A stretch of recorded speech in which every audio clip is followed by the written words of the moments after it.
The coronavirus pandemic has created devastating ripple effects and left millions without a job and forced others to decide if they can manage their careers. Experts say women, though, are taking the brunt of the economic fallout. 10 on your side's Madison Glassman investigated what experts are calling a she-cession and how it could undo years of progress for women. Women are slowly gaining their jobs back, but men are finding more success in re-entering the workforce. That's according to data from the Institute for Women's Policy Research. If this trend continues, experts say it will worsen gender inequity. Prior to all this, life was good. The women were doing great. Enter the novel coronavirus and the economic recession it's caused. What is interesting in this particular downturn, a lot of the industries where women work were impacted. COVID struck the retail, tourism, and hospitality industries. The economic fallout disproportionately affected women, who made up 55% of pandemic-related job loss in April. That's according to the U.S. Bureau of Labor Statistics. And with growing responsibilities at home, forced some to make difficult choices about their careers. The New York Times dubbed it a she-cession. Women are the ones that are the heart and the mind of the family. Leah Sejong works for the Navy processing retirements. She, like many others, transformed her home into her office, but her responsibilities at home aren't limited to work. I'm taking care of an elderly parent.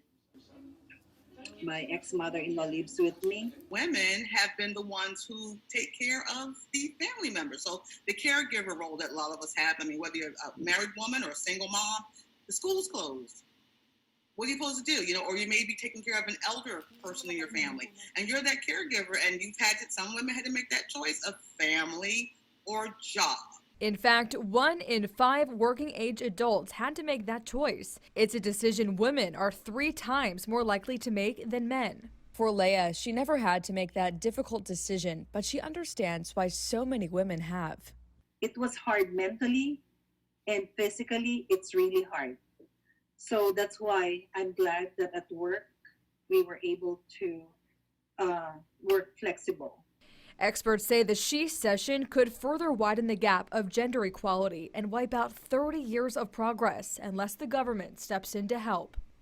The things, the systemic things that were happening that's maybe been a part of our fabric all these years really came up to a head. Policies have been enacted to kind of help with the bleeding that happened now, but what's going to happen in 2021? What's going to happen 5 years from now that we know what's going on with workplace inequalities in different ways? So I think now that we're seeing the light, for lack of a better word, policies are going to be, coming in place to deal with this. So how can we as a society fix this? Our local career expert, Francina Harrison, suggests on a local level, employers can find ways to bridge the gender gap in their own workplaces. Others say lawmakers need to act fast to ensure more families have better access to childcare. I'm Madison Glassman, 10 on your side.